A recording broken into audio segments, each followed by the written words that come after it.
il remporte toujours la victoire. Il n'a jamais perdu la bataille. Amen. De même qu'il était sorti vainqueur, il nous fait aussi vaincre devant chaque situation. En réalité, nous ne combattons pas pour la victoire, mais nous nous combattons étant dans la victoire. Amen. Ok, on va s'élever pour lire une portion de la Bible.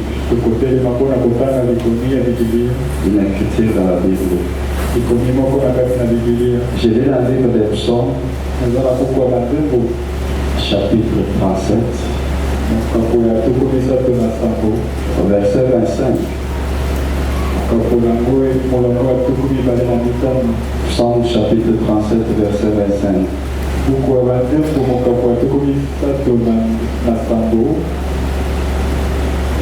C'est le roi David qui donne ce témoignage.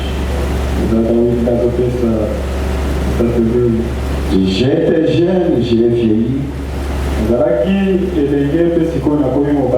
et je n'ai point vu de juste abandonné, ni sa postérité mendiant son pain. Toujours il est compatissant et prêt, et sa postérité est bénie. Veuillez vous asseoir. Je vais ajouter encore le livre de Matthieu chapitre 10.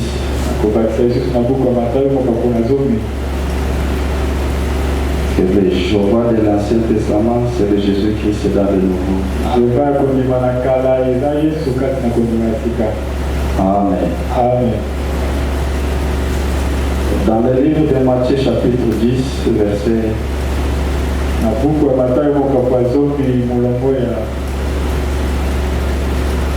commencez même au verset 38.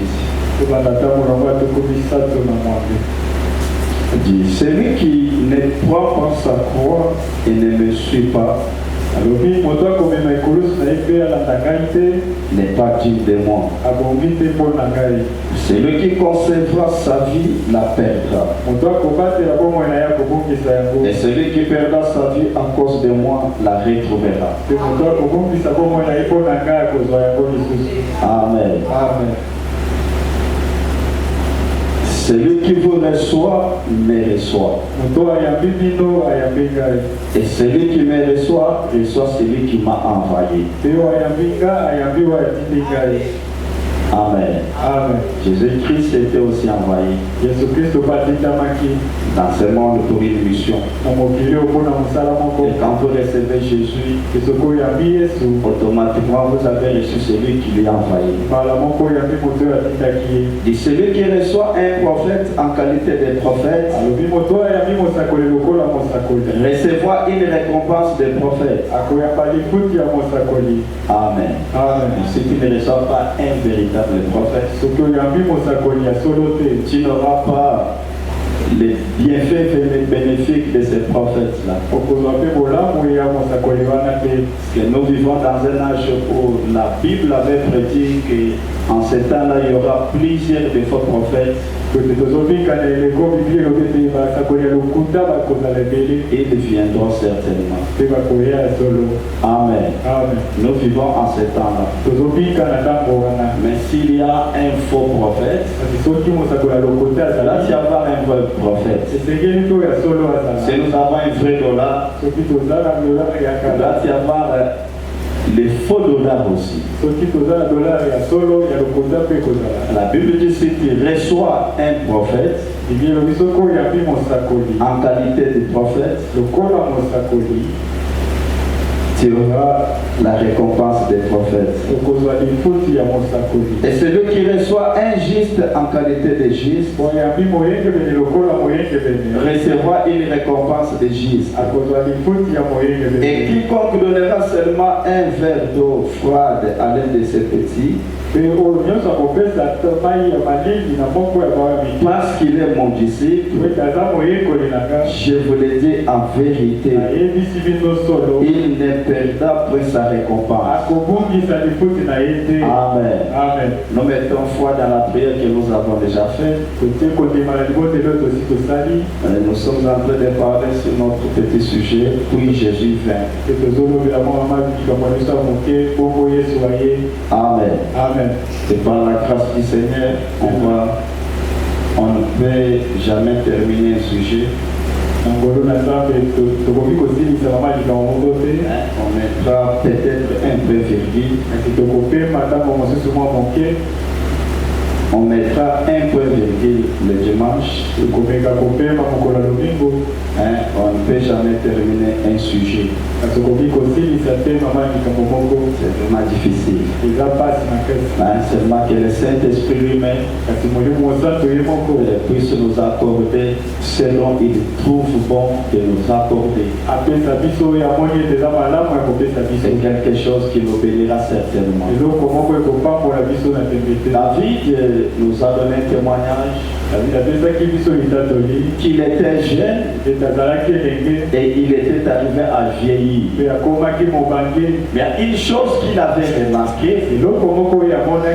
il avait trouvé que Dieu n'abandonnait jamais un juste. Amen. Amen. Et il n'a jamais vu un juste en train de manger un pain. Mais combien il nous arrive aujourd'hui de manger le pain? On devient même incapable de déjeuner le matin, il faut prêter le pain chez les mamans qui passent. Et quand il va passer pour prendre son argent, des explications. Parfois ça peut t'amener à fuir en sachant qu'à 16 heures, elle vient pour récupérer son argent. Est-ce réellement on a la possibilité d'avoir? Est-ce réellement nous reconnaissons notre position? La Bible dit vous serez la tête et non la queue. Les gens viendront en prêter des choses auprès de vous. Et nous vous commencez à les demander auprès des gens. Le Dieu en qui vous avez cru, c'est un Dieu réel. C'est un Dieu capable. C'est un Dieu qui est puissant. Et nous l'appelons qu'il est tout puissant. Cela veut dire qu'il peut tout faire. Et comme nous sommes ses enfants, il y a certaines histoires qui nous arrivent parce que nous oublions ce que nous sommes. Nous ne voulons pas réveiller Jésus dans notre vie. Jésus était encore, il s'était fatigué un jour. Mais il avait fallu que les disciples puissent lui réveiller. Et il y a certaines histoires que vous-même vous devez vraiment refuser cela dans votre vie. Et prendre une certaine décision de changer votre confort, votre manière de vivre. Et Dieu ne prendra pas ces décisions-là à votre place. Mais il faut que toi-même puisses prendre cette décision-là. Et après avoir pris cette décision, Dieu sera derrière toi pour te soutenir. Afin de rester dans cette condition-là. C'est pourquoi on appelle une telle personne qui est persévérant. Amen. Quelqu'un qui connaît en qui il a cru. Quelqu'un qui met sa confiance en celui qui l'a cru. Et celui qui espère qu'en Dieu sait. La Bible dit celui qui persévérera jusqu'à la fin, il sera perdu. Il ne verra pas Dieu. Il ne sera pas satisfait. Il sera rempli de honte. Il va regretter du temps qu'il a passé en suivant Jésus. Celui qui persévérera jusqu'à la fin sera sauvé. Amen. Il sera certainement sauvé. Les obstacles arriveront certainement. Dans la prédication des signes de Satan, Prêché le 13 novembre 63. Paragraphe 170. Je disais la prédication des signes de ces temps. Prêché le 13 novembre 63.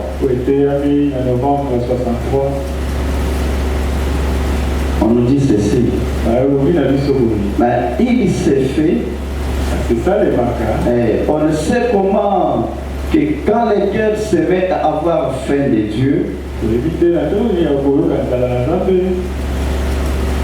avoir faim de Dieu. La prédication, c'est le signe de ces temps. Le 13 novembre 63. Paragraphe 170. Et quand les cœurs se mettent à avoir faim de Dieu, les difficultés ne représentent plus rien. Normalement, chaque homme doit avoir la soif de Dieu. Chaque être que Dieu a créé, il a mis dans la personne la soif d'avoir, la soif d'être dans la présence de son créateur. Maintenant, le diable lui a perverti cette soif-là. Au lieu d'avoir faim et soif de Dieu, peut quelqu'un avoir soif peut-être de la cigarette. Et il devient esclave de ça. Même s'il le plaît. Il peut sortir à 0 heure. À 23 heures. Toquer à la boutique pour connaître le fils une cigarette ou fumée. C'est la soif. Voyez les efforts que la personne fait. C'est parce qu'il y a quelque chose en eux qui réclame la cigarette. Amen. Amen. Cette soif-là est pervertie. C'est naturel. Mais c'est perverti parce que ça ne t'amène pas à avoir soif des choses de Dieu. L'homme en soi devrait avoir soif de son créateur. Ce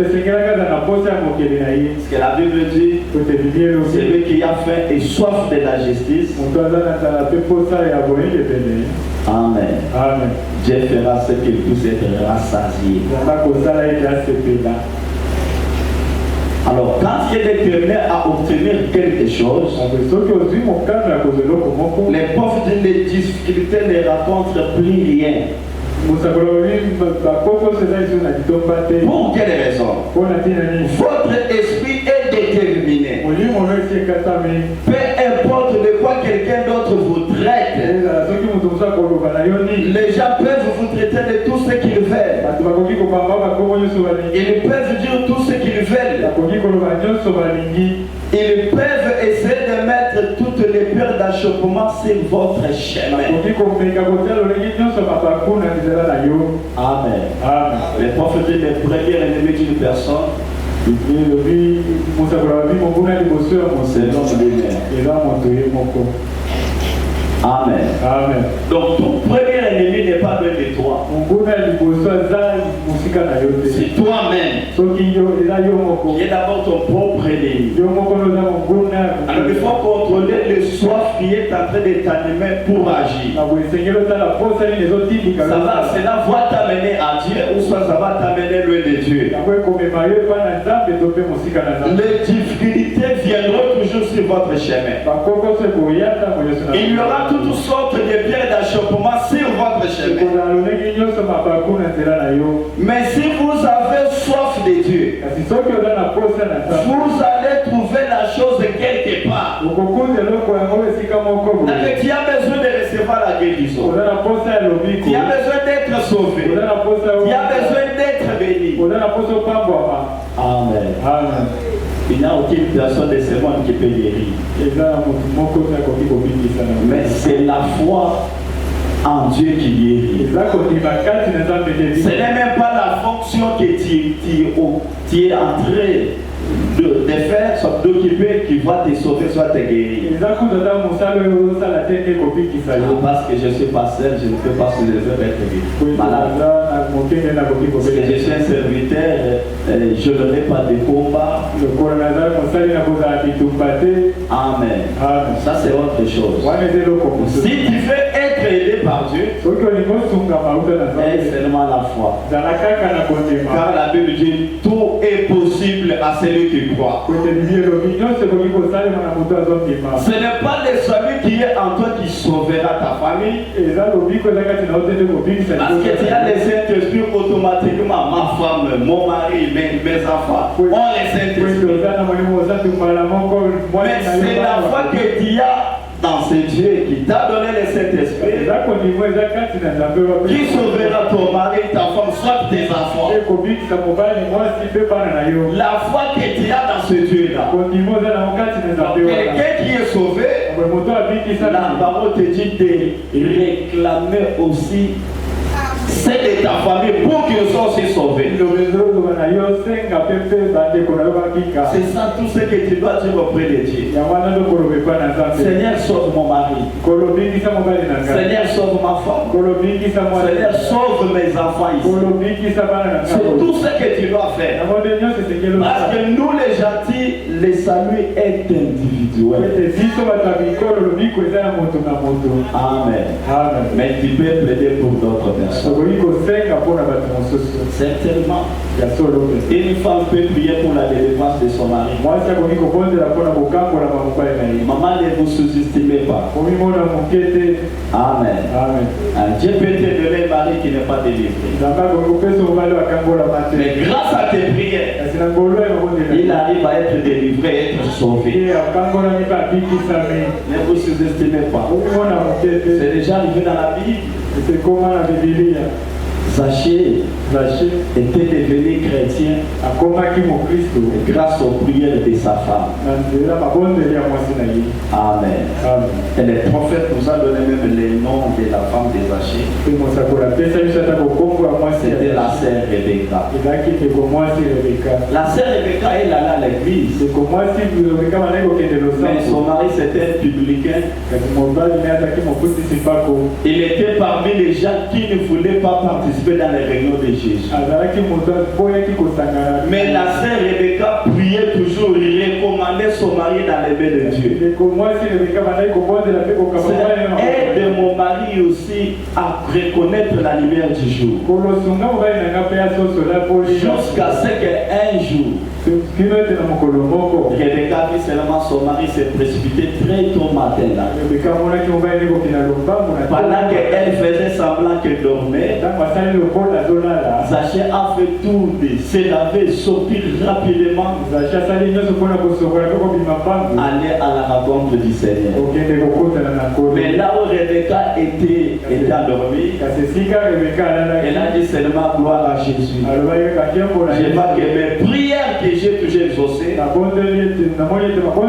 ont commencé à avoir des effets sur mon mari. Et Zachée était parti jusqu'à ce qu'il est monté sur les sycomores. Et ce jour-là, c'était le jour de sa visitation. Et il avait rencontré Jésus. C'est là où il était chétif. Et Jésus était accompagné d'une grande foule derrière lui. Et il n'y avait pas moyen que Zachée puisse apercevoir Jésus ou Jésus puisse apercevoir Zachée. Il a tout fait pour monter sur un arbre. Mais quand Jésus est passé par là, comme la profondeur appelle toujours une autre profondeur. Dès lors que Jésus a été arrivé en dessous de l'arbre, l'Esprit de Dieu lui a fait arrêter. Il a dit Zachée descend. Aujourd'hui le salut est entré dans ta maison. Mais ce n'était pas facile pour Zachée parce qu'il était de courte taille. C'était un obstacle. Mais cela ne lui avait pas empêché de rencontrer Jésus. Et pour monter sur ces sycomores-là, il a dû souffrir. Il allait prendre les histoires pour monter. Il était tombé jusqu'à ce que les habits, même la veste qu'il avait, était devenu trop sale. Mais malgré cette humiliation, dans son cœur, il était déterminé toujours de voir ce Jésus-là. Et c'est comme ça qu'un cœur qui est déterminé à voir Jésus, il ne peut rien s'arrêter tant qu'il n'a pas encore reçu ce dont il a reçu. Et les prophètes disent, si vous avez soif de Dieu, vous allez trouver la chose quelque part. Il dit c'est tout. Voyez-vous, rien ne va vous arrêter.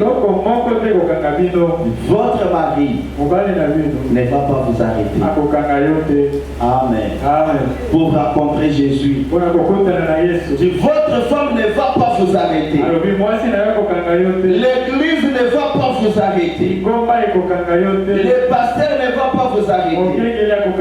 Rien ne peut retenir un saint loin de son Dieu. Que ce soit la maladie, que ce soit la souffrance, que ce soit les épreuves, que ce soit les déceptions de la vie, rien ne peut éloigner un seul loin de son Dieu. Si réellement vous voulez voir la chose de vos propres yeux, soyez simplement persévérants. Nous vivons dans l'âge où Dieu est fait chair. Parce que depuis le jour de la Pentecôte, le Saint-Esprit n'est jamais retourné au ciel. Le Saint-Esprit est ici sur la terre, dans des hommes et dans des femmes. Et l'ange du Seigneur est ici sur la terre. Il est en train de montrer ça et là. Qu'est-ce qu'il est en train de chercher? Il est en train de mettre les choses sur les fronts des gens qui gémissent jour et nuit. Et dès que la dernière revient entre, ça sera le départ. Amen. Dès que la dernière revient entre, ça sera fini. Mais sinon, soyez persévérants dans la parole de Dieu. Il y avait une femme ici dans la Bible, dans des rois. La Bible, c'était une forme de distinction. Dans 2 Rois chapitre 4 verset 8, il y avait une forme de distinction. Au verset 8, je vais lire en sortant. Et puis un jour, Élisée passait par la Synem. Il y avait là une forme de distinction qui le pressa d'accepter à manger, et toutes les fois qu'il passait, il se rendait chez elle pour manger. Amen. Et quand nous parlons d'une femme, dans l'autre facette, c'est l'église. Amen. Quand on parle d'une femme dans la Bible, il s'agit de l'église. Au moins si on cite le nom d'une femme. Mais la femme typifie toujours l'église. Alors il y avait un serviteur de Dieu qui était dans la ville. Et pendant que ce serviteur-là terminait à faire l'œuvre d'évangélisation qu'il avait, cette femme-là avait découvert quelque chose, que cet homme-là réellement il était un homme de Dieu. Et dès lors qu'il a su cela, il avait demandé à l'homme de passer chaque fois à la maison pour manger quelque chose. Et pendant qu'il passait manger, il allait dormir ailleurs. Mais pour cette femme, ce n'était pas suffisant. Amen. Jusqu'à ce qu'elle avait reçu l'inspiration en elle. Au lieu que l'homme de Dieu vienne ici manger et aller dormir ailleurs, il est vraiment fatigué. Il avait reçu l'inspiration, amen, de faire quand même quelque chose pour cet homme de Dieu. De manière à ce qu'après avoir mangé, qu'il puisse se reposer. Mais avant de faire cela, elle était partie demander la vie à son mari. C'est là où il y a aussi beaucoup de problèmes. Amen. L'homme est la tête de la famille. C'est lui qui dirige la famille. C'est lui qui dirige les foyers. Et la femme doit que se soumettre. Mais s'il y a quelque chose à faire, la femme ne doit pas prendre la décision sans savoir consulter son chef. Dans la prédication, l'inspiration spirituelle. L'inspiration spirituelle.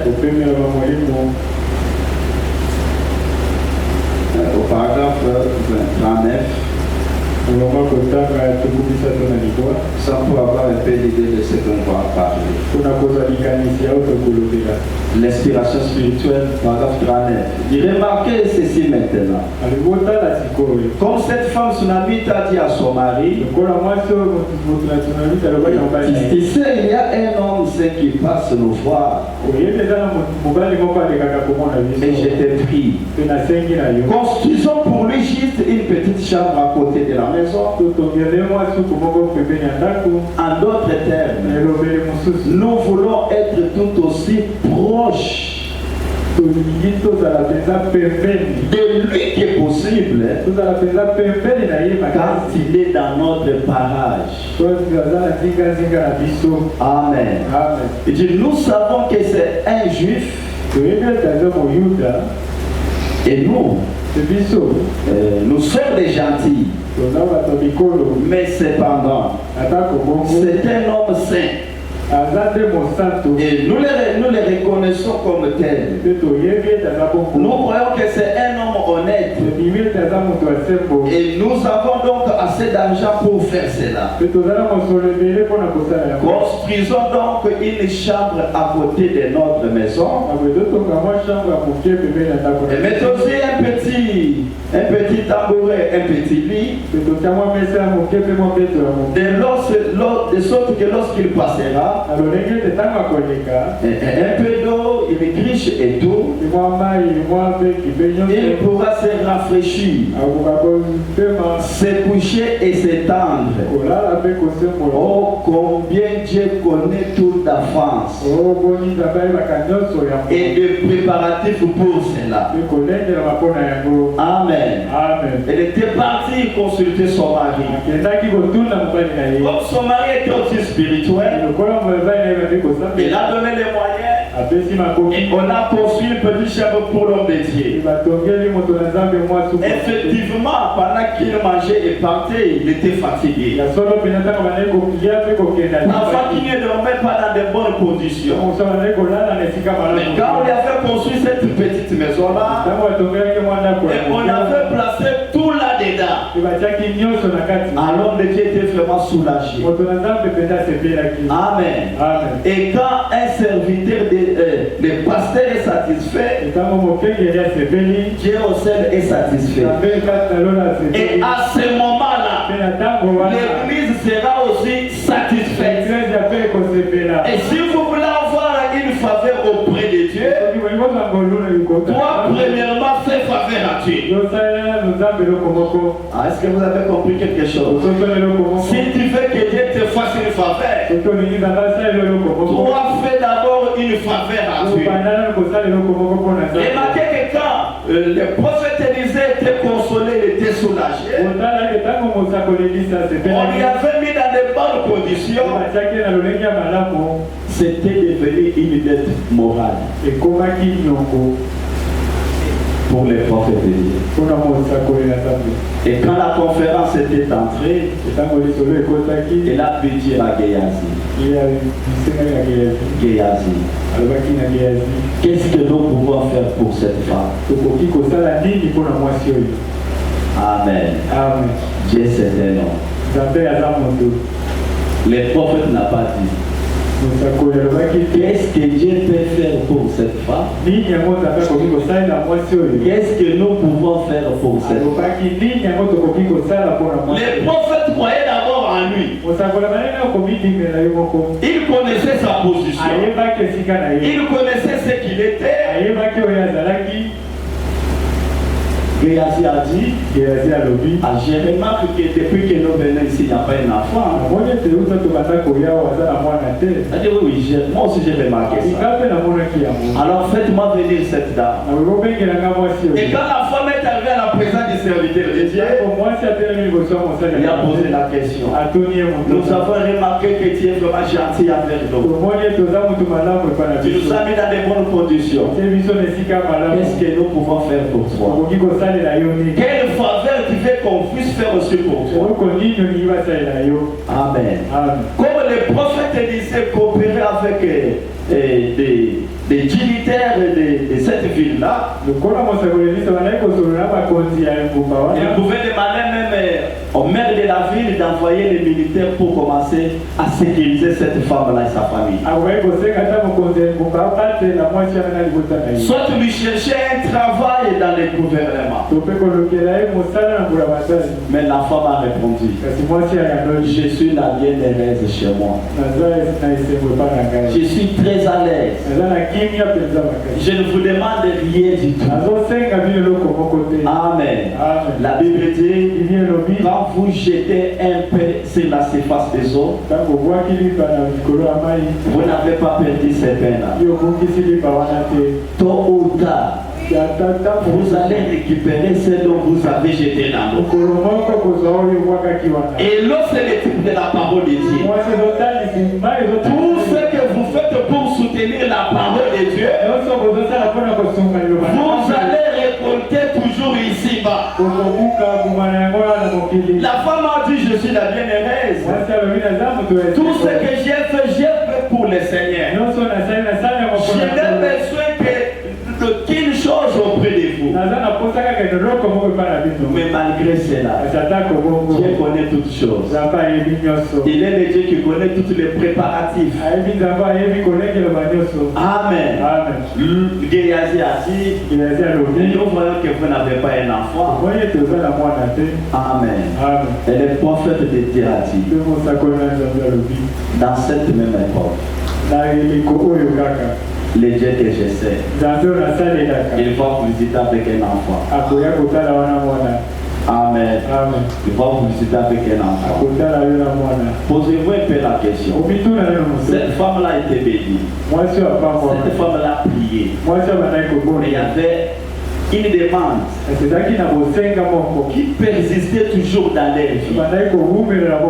Donc il y a une certaine manière d'approcher une bénédiction dans votre vie. Seulement si vous pouvez découvrir que ça c'est un don de Dieu. Cette église c'est une église de Dieu vivant. Quand vous soutenez cette église, vous ne soutenez pas un homme. Mais vous êtes en train de soutenir l'auteur de cette église. Et l'auteur de cette homme, c'est le Seigneur Jésus-Christ lui-même. Amen.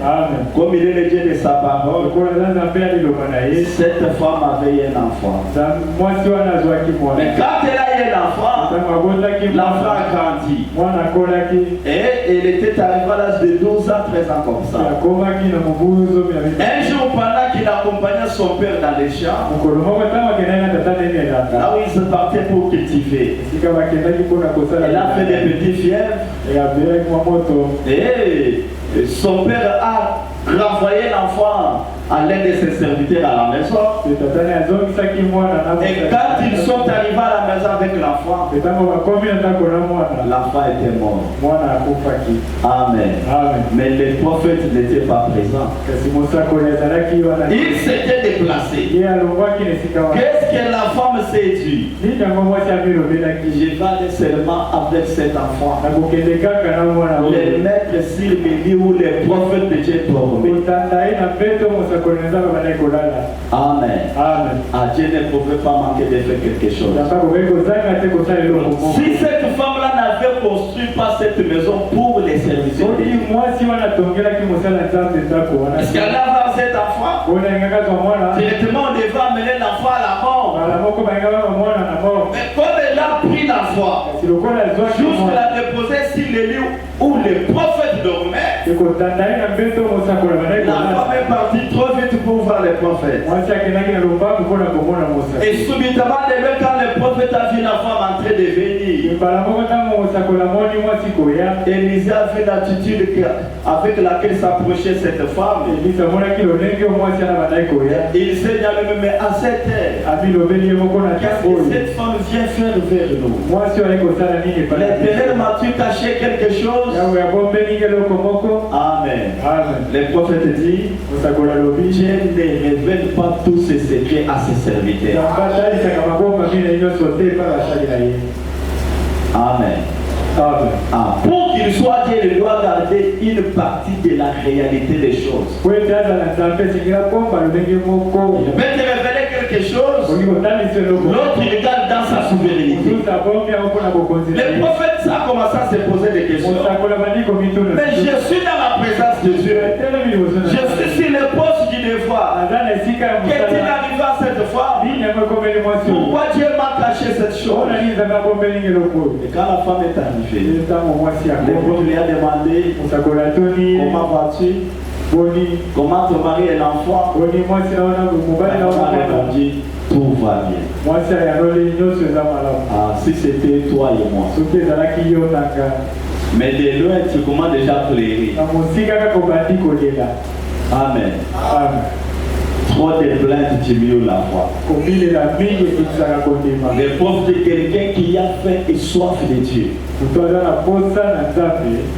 Malgré les difficultés, malgré les pierres d'achoppement, quand ton cœur est déterminé à recevoir quelque chose, tu vas trouver quelque chose là quelque part. La femme a dit seulement au prophète, j'étais à l'aise avec mon mari. Je n'avais jamais demandé à Dieu cet enfant. Et tu venir pour créer encore l'amertume dans mon cœur. En me donnant cet enfant, aujourd'hui l'enfant est parti. Mais je sais que tu es vivant. Comme ton âme est vivante, ton Dieu est aussi vivant. Amen. Amen. Le prophète a donné l'ordre à Géasi d'aller pour mettre les bâtons sur l'enfant qui était malade. Mais la foi de la femme n'était pas dans les serviteurs, soit dans les bâtons. La foi de la femme était dans les serviteurs de Dieu. Amen. C'est pourquoi le prophète dit dans la prédication Élie, paragraphe 19. Ce qui fait qu'aujourd'hui les gens ne reçoivent pas les bénédictions célestes de Dieu, c'est parce qu'ils n'ont pas foi dans les serviteurs de Dieu. Dieu ne changera jamais son programme.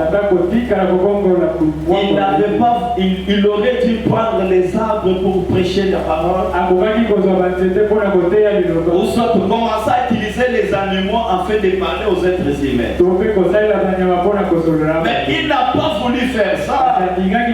Il s'est choisi un homme comme son instrument. Et si vous voulez recevoir quelque chose auprès de Dieu, voyez à celui qui est à côté de vous. C'est quelque chose de très compliqué. Mais c'est à cela où réside la bénédiction, les saluts et tout. Et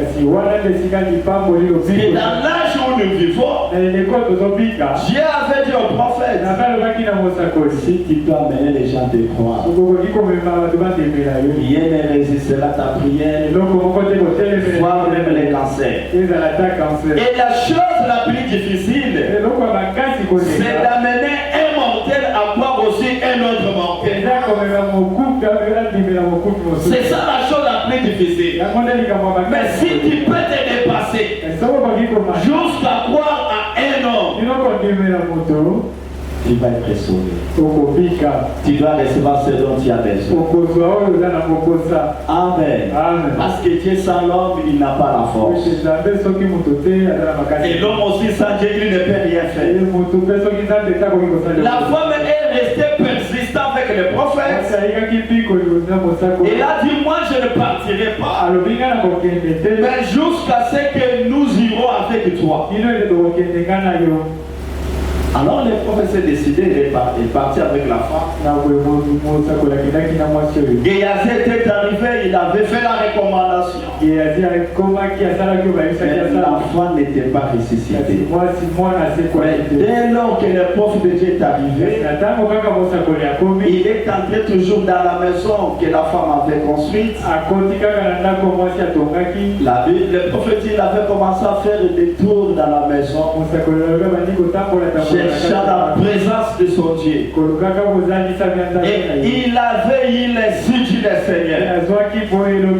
Et dès lors qu'il s'était couché sur la foi, il a transmis la vie qu'il avait dans la foi. Et l'enfant était revenu à la vie. Pourquoi l'enfant était revenu à la vie? Parce que dans Matthieu il est dit, celui qui reçoit un prophète, il aura la récompense des prophètes. Celui qui reçoit un juge en qualité de juge, il aura la récompense d'un juge. Est-ce que nous sommes là?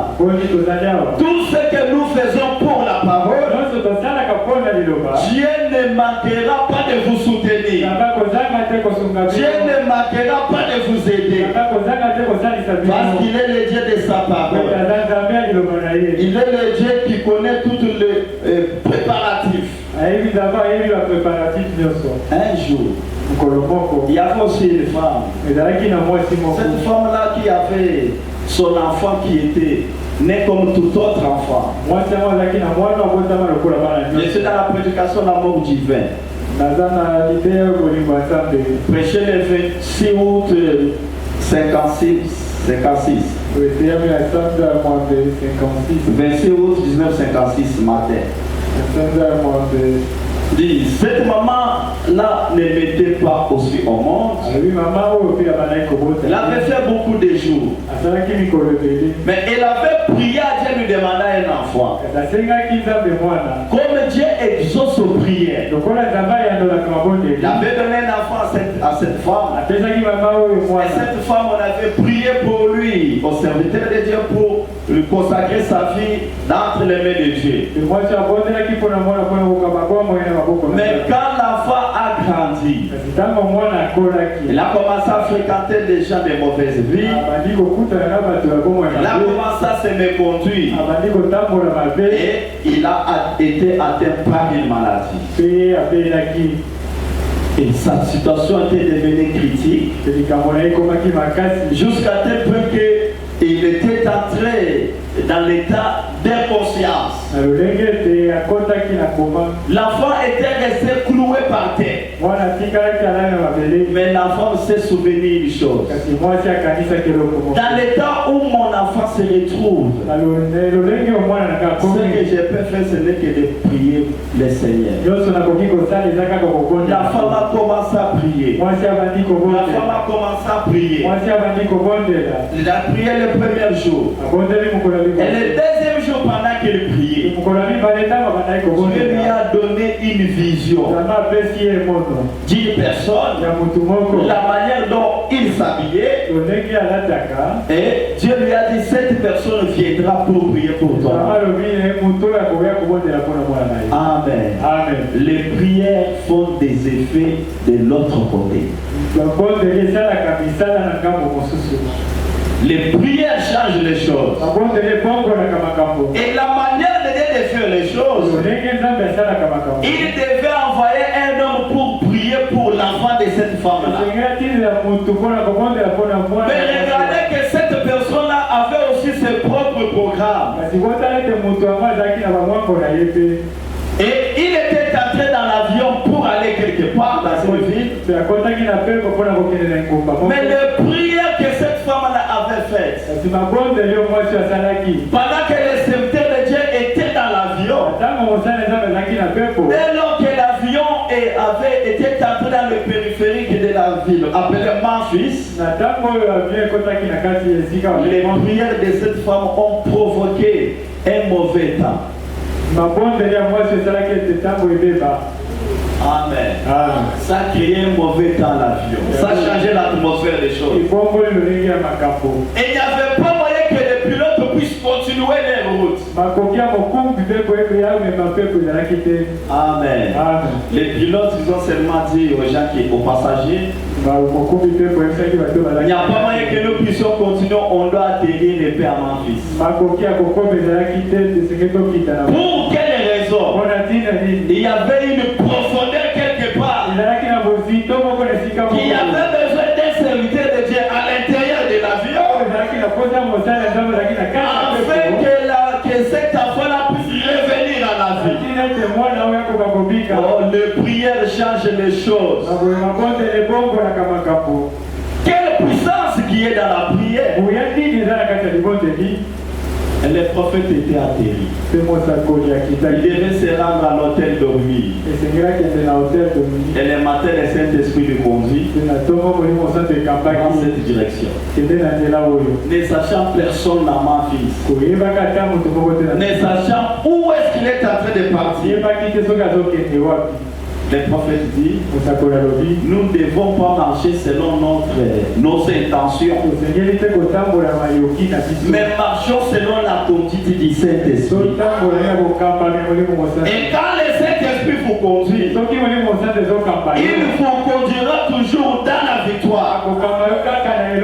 Et chaque personne, chaque femme qui peut suivre la conduite du Saint-Esprit, ton nom sera immortalisé. Et tu remporteras toujours de la victoire. Amen. Il dit au paragraphe 39 de cette prédication-là, il dit, je descendais la rue ce matin-là, en me promenant dans Memphis, je reviens à mon histoire. Mais en descendant la rue à Memphis, j'ai chanté pour l'Éternel. Et tout à coup, quelque chose a dit, arrête-toi. Et je me suis arrêté. Et tout à coup, cela a dit, tourne-toi. Et repousse chemin. Eh bien, c'était en direction du fleuve. Je me suis dit, oh là là, j'ai traversé un quartier de la ville. Je me suis dit, eh bien, quelque chose, vous savez. Vous avez une impression. Et vous savez, plusieurs fois, les gens font des erreurs en suivant les impressions au lieu de la conduite divine. Amen. Dis, mais je me suis mis à marcher. Et pendant qu'il était en train de marcher, au paragraphe dit, la destination ne change rien. Il continue seulement d'avancer. J'ai fait demi-tour. Et j'ai commencé à redescendre la rue. J'ai marché. Pendant qu'il a regardé à sa montre, la montre le pressait toujours. Le temps était parti. Je suis allé un peu plus loin. Et le temps que l'avion devait décoller était presque parti. On approchait pratiquement de 8 heures. Et je me suis dit, oh là là là, j'étais déjà trop l'ouest, tout au fond, où il y a pratiquement des maisons déjà découlées. Et beaucoup de petites maisons déjà découlées là au fond. Et j'ai continué à marcher là. Le soleil était très haut à ce moment-là. C'était au début du printemps. Les nuages avaient complètement disparu. Je me disais, eh bien j'ai raté mon avion. Amen. Il s'est dit, j'ai raté vraiment mon avion. Mais je me suis dit, oh Dieu, ce n'est pas grave si j'ai raté l'avion. Tant que c'est toi qui me conduis. Seigneur, je ne sais pas où tu m'amènes. Où je vais. Et ce n'est pas mon problème. J'ai continué simplement à marcher. Lui ne savait pas que où est-ce que Dieu était en train de le conduire. Il faisait que suivre ce que l'Esprit lui disait.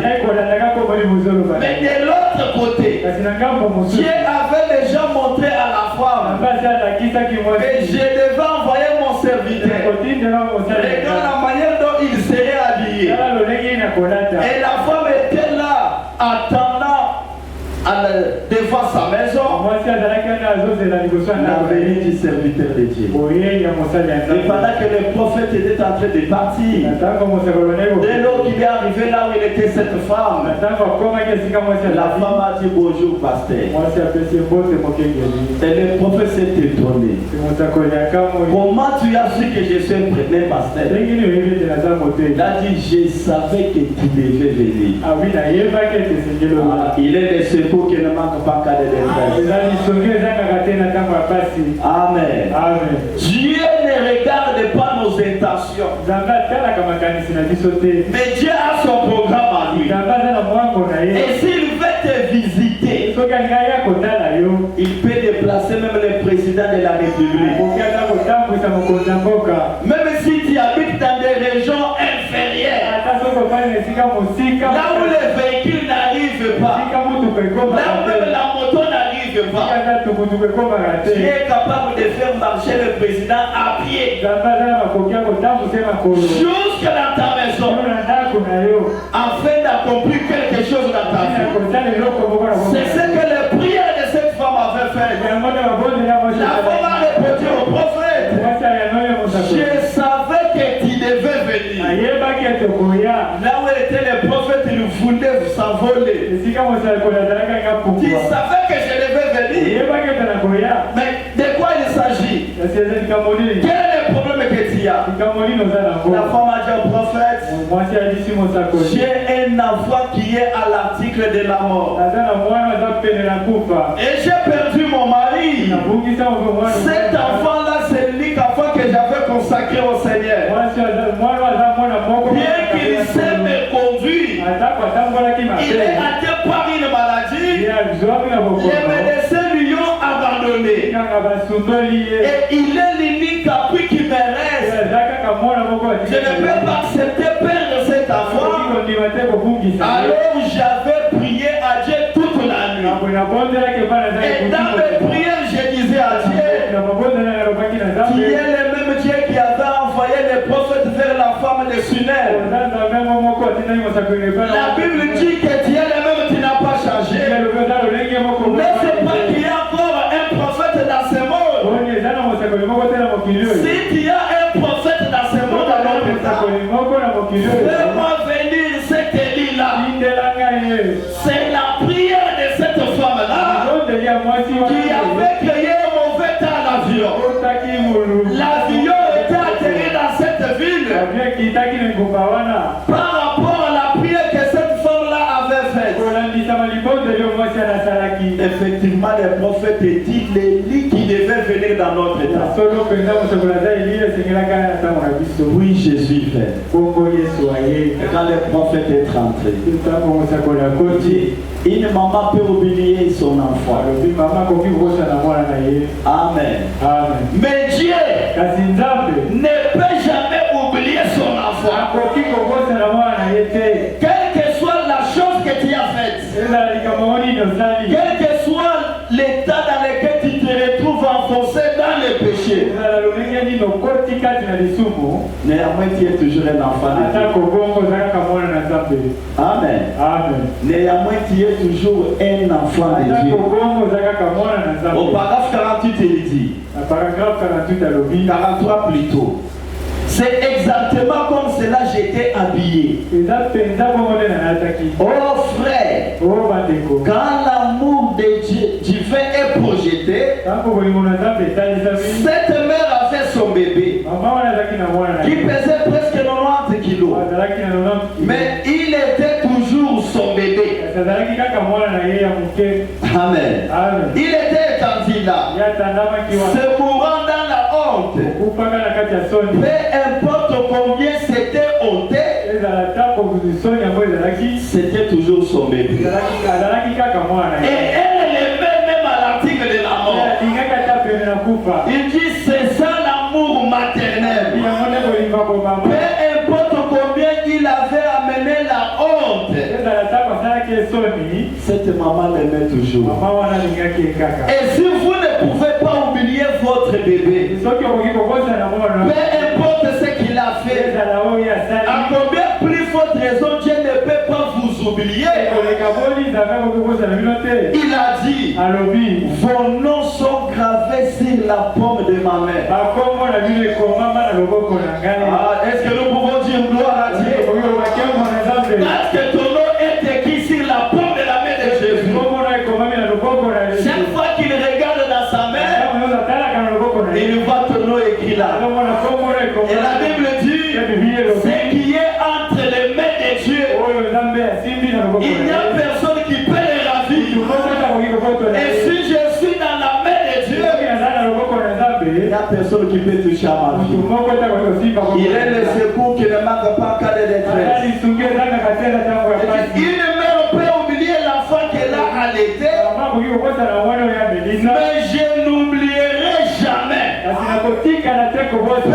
importe ce que vous avez fait, à quel point vous êtes rétrograde, à quelle profondeur vous vous êtes englouti, Dieu vous aime toujours. C'est notre tabernacle. Ne regardez pas à vos erreurs, ne regardez pas vos fautes. Les dieux du ciel, quand les anges avaient péché, une partie des anges avaient péché et ils étaient influencés par Lucifer. Et tant qu'ils étaient chassés du ciel, Dieu ne s'était jamais soucié. Mais les jours où Adam avait brisé une parole de Dieu, Adam avait fui dans la présence de Dieu. Parce que chaque homme, quand il pêche, la première des choses à faire, c'est de fuir loin de la présence de Dieu. Mais malgré cela, la Bible dit, cet grand être surnaturel là, il descendait chaque soirée sous un arbre afin de communier avec son église. Et il n'avait pas trouvé Adam sur le poste du devoir. Ce jour-là, l'église était vide. Il s'est retrouvé seul. Il a commencé à crier, Adam, où es-tu? Amen. Adam, où es-tu? Malgré dans cet état-là, Adam était toujours un enfant de Dieu. Et comme notre Dieu est amour, il avait tué un agneau pour essayer couvrir la nudité d'Adam, malgré ce qui était arrivé. Amen. Mais ça, c'était un type de ce qu'il devait faire au futur. C'est pourquoi il avait formé le sang de Dieu. Ce n'était pas un prophète qui devait faire cette œuvre-là. Jésus-Christ n'était ni juif, ni gentil, ni samaritain. Mais il avait le sang de Dieu lui-même. Et le sang qu'il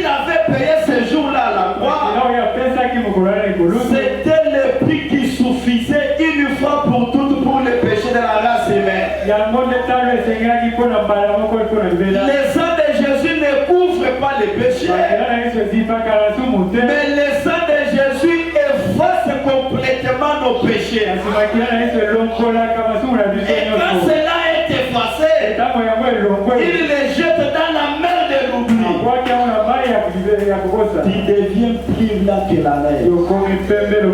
C'est comme si tu n'as jamais péché. Le prophète dit Dieu n'oublie pas ses enfants. Amen. Malgré dans la profondeur du péché où tu te retrouves, Dieu vous aime toujours. Et Dieu vous aime toujours. Dieu ne vous inquiétez pas. Le même Dieu qui a soutenu les gens de l'Ancien Testament, les gens qui vivaient sous le sang des boucs et des taureaux, ils ont vaincu la vie de la manière à ce que David s'est écrié. Je n'ai jamais vu un juste abandonné, ni même sa postérité manger un pain. Et si réellement nous sommes la postérité d'Abraham, nous devons réclamer nos privilèges ce soir. Nous devons réclamer nos privilèges ce soir. Ces gens-là vivaient sous le sang des boucs et des taureaux. Mais nous vivons sous le sang de son propre fils aîné. Et quand Dieu nous regarde ce soir, il nous regarde au travers du sang de son propre fils. Et quand nous pouvons prier ce soir, c'est comme si Jésus-Christ priait. Tout ce que nous vous demandons ce soir, c'est de parler à Dieu. Parce qu'au travers de la prière, cela peut déclencher quelque chose au-delà de vos entendements. Si la prière peut créer un mauvais temps, faire atterrir l'avion. Les prophètes pensaient que l'avion l'avait laissé. Mais quand il a prié pour cet enfant, il dit, je passe à l'aéroport voir qu'est-ce qui s'est passé. Mais dès lors qu'il arrive à l'aéroport, sa présence est là-bas à l'aéroport. Il attend, on appelle la dernière personne. Où se trouve M. William Allen Branham. Et dès qu'il entre dans l'avion, l'avion décolle. Amen. Il est le Dieu qui connaît toutes choses. Il connaît le pourquoi il t'a fait arriver ici ce soir. Il n'y a personne qui peut rencontrer qui est resté la même. Tout concourt au bien de ceux qui aiment Dieu.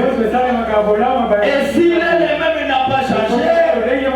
C'est soit comme il t'a conduit dans sa présence. Qu'il puisse t'accorder ce dont il a besoin. Nous pouvons prier le Seigneur. Prie seulement à Dieu. Tu es le Dieu qui avait ressuscité l'enfant de la femme Sinère. Tu es le Dieu qui avait fait même atterrir l'avion. Rien n'est impossible à tes yeux. Tu peux tout faire. Montre à Dieu ton problème. Montre à Dieu ta situation. Que tu ne puisses pas chercher la bénédiction, mais que la bénédiction puisse venir dans ta maison. Que la bénédiction puisse venir toquer à ta porte. Il est le même Dieu ce soir. Parle-lui. Parle-lui ce soir. Il est capable de te donner ce dont il a besoin. Pendant que nous entendons les cantiques, prions tous le Seigneur Jésus.